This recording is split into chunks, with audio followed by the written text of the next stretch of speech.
Thank you very much. Church, so is I'm a candidate for this. I'm a candidate for it. So I'm a candidate for this rest. I'm a candidate for this rest. Say it like you mean it. Say it like I you mean am a candidate for this rest. Turn to the person close and say, I am a candidate for this rest. I am a candidate for this rest. All right.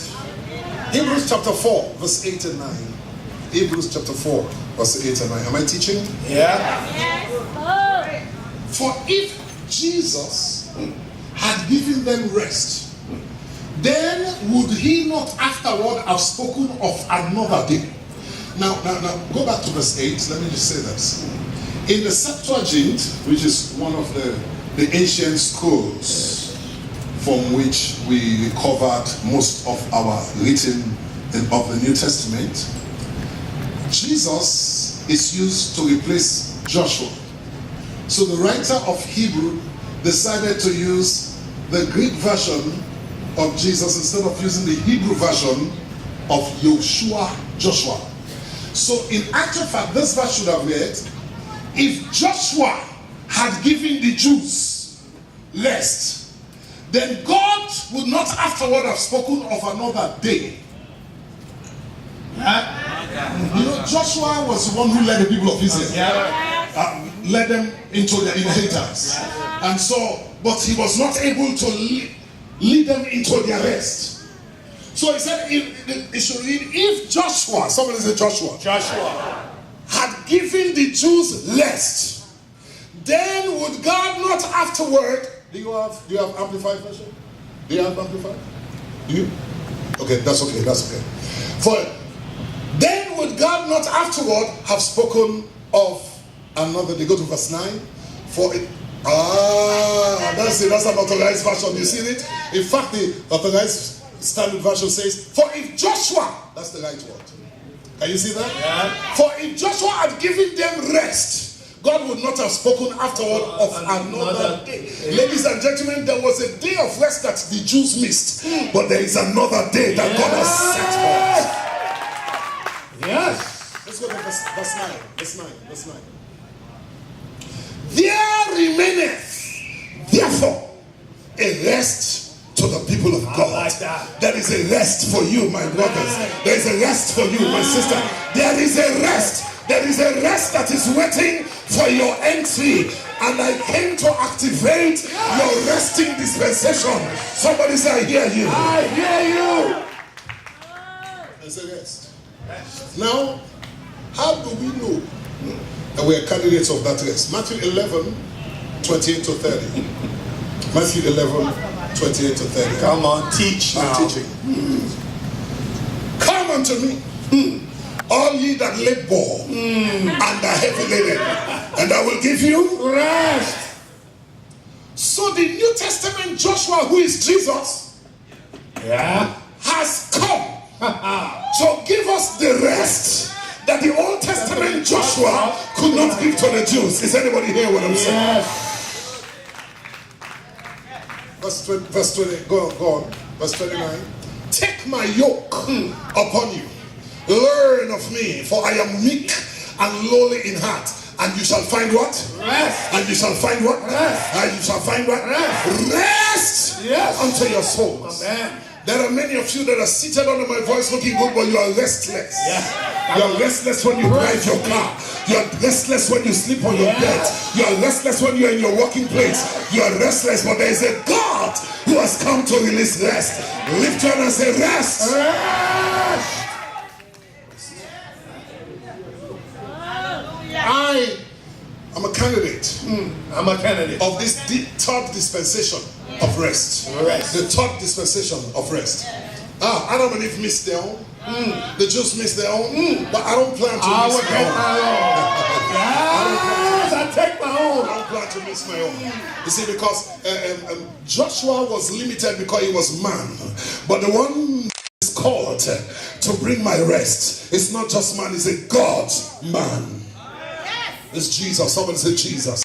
Talk to me one more time. Say Jesus. So now, let's see what Jesus says. Mark chapter 2 verse 27. Mark chapter 2 27. You're working this day. I'm working it out. We'll work it out for you. 2:27. And it says, And he said unto them, the Sabbath, Shabbath, rest. That's what it means. The Shabbath. In Greek, the Sabbatiska was made for man. Rest was made For man. for man. I like that. And not man. For rest. Are you hearing what I'm saying? Wow. Rest was made for man. Say, rest is for me. Rest is for me. You're not talking, you're not talking. Rest is for me. It's for you. Kind of take your seats and let me just work something out. How many of you know that when Jesus, every Good Friday we talk about the 7 words of the cross. 7 words.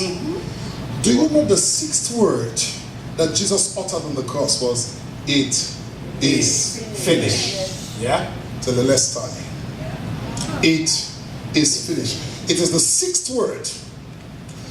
And do you know it coincides with the 6th day? My Lord, you taught me. Yes. When man was created to enter into that rest. You are not talking to me. Yes. Come on, that's deep. I feel like you are not pulling. You're not pulling. You're not pulling. You're looking a little sad.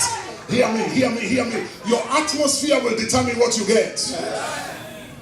Let me calm down. Let me explain this. I've said that time. Maybe I've said this before. Hear me. Do you know atmosphere is everything? The atmosphere you create determines the product you produce. Don't get jealous. Those who are married, when people are married, they create atmosphere. Even those who are mocking marriage. So you see this, turn your light down low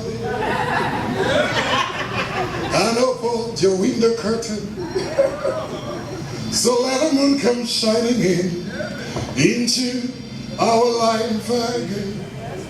Baby, I want it. We're in church, right? What is that song talking about? Atmosphere. Yeah. Woo! Turn your light down low. Atmosphere. So that we can enjoy. So listen to me. When you come to church, you have this fake attitude which I don't like. Teach. Because very soon you will go sit down and be watching that your game in the TV and you're not shouting and jumping, and then you come to church and you're acting up. Come on, Somebody say, wake up, wake up, wake up. Come on now, preach on, preach on. Come on now, preach on, preach on. Am I talking to anybody? That's a good one, that's a good one. The 6th word was, it is finished. Let me tell you this. Tell us. Go back to Hebrews chapter 4 verse 3. Hebrews chapter 4 verse 3. For we which have believed do enter into rest, as he said, as I have sworn in my wrath, if they shall enter into my rest. Although the works were finished from the foundation of the world. Your husband was already finished. Your jobs. Amen. Your houses. Finish. Your children. Finish. Your inheritance. Finish. From the foundation. The day Jesus, the day God decided to rest, it was because Finish. Finish. you're not hearing me. Finish. It's already done. It's finished. It's finished. It's done. That's it. It was already finished. Am I talking? You're talking. Okay, so let me show you where the problems are. Hear this. Before I take you where the problems are, listen to this. I want to give you an example of how we rest. Do it. You see, because we live in such a complicated world with all of its complexities that it makes us difficult to learn to rest in the Lord. Here was Israel standing at the bank of the Red Sea, and they heard the soldiers coming from Egypt with the chariots and the desert dust rising. They could see signs that it was coming. And then And then they said, Moses, what is happening? And Moses went to God. And God said, go and tell the people to stand still. That the Egyptians that they see today, they will see no more. Watch it. Watch it. At that moment, it takes labor to stand still. You are not hearing me? Yes. When you are seeing the enemy coming, the signs that they are about to overtake you, that arrows might hit you, it takes labor to keep your body still. Come on, you just say, stand still and see what the Lord will do for you today. Stand still. That is how we rest. Say rest. Rest. That's how God wants us to rest. And guess what? When they stood still, they saw it. They saw it. The water was open and they walked through because they stood still. God will not tell you something he can't handle. He said, stand still. And some of you, I know it, if you were there, you say, Moses, what are you talking? Look at the dust you are saying. Yeah, I can't stand here. I can't stand here now. We can't stand. You know, some people are too wise for the church. Too wise for the church. I can't stand here until I die. He says, stand still.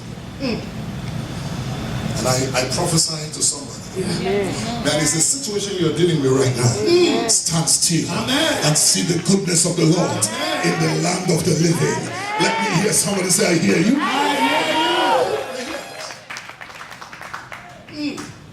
Hear this. In Chronicles, 1 Chronicles chapter 22, Sennacherib was making war. Ammon, Moab, they were making war against the Jews. And when they were, when in the midst of their worries, in the midst of their sorrow, in the midst of their tears, the prophet rose up and spoke, believe the Lord and you will be established. Believe his prophets and you will prosper. It shall be well. And then he spoke. And then God gave an instruction. All of you begin to sing praises. Now the enemy is coming with bow. Come on. And spear. Paint the picture. And all kinds of stuff. And then somebody is telling you, let's sing. That is where the labor to enter. I see. I see. That's where you learn to labor. Because it will take labor to decide that, just singing will solve this issue. Just singing praise. Yes. And guess what? The Bible says, as they began to sing and to praise, praise the Lord for his mercies, endure it forever. Suddenly, God set ambushment. In another word, I come to realize that when we are active, God is passive. And when we are passive, God is active. Yes, that's a word. Is anybody hearing what I'm saying? Yes. My brother and my sister listening to me today, probably the issue you are dealing with is that you've not given God enough chance. You have shown enough trust in God that he is able and capable. And because of that, you keep trying every kind of things. You don't want to try God. Come on, be present. Keep talking. Okay. Better begin to round up now. Say stand still. Stand still. God have mercy. I like to have two young brothers. I have two young brothers, one taller and one shorter, please. Two volunteers. Quickly. Come on, young man. Do you mind? No, he doesn't mind. Okay, I want a smaller bag. Derek, come on, you talk. Somebody smaller. Okay, smaller. Oh, somebody Come on, son. Come. Fantastic.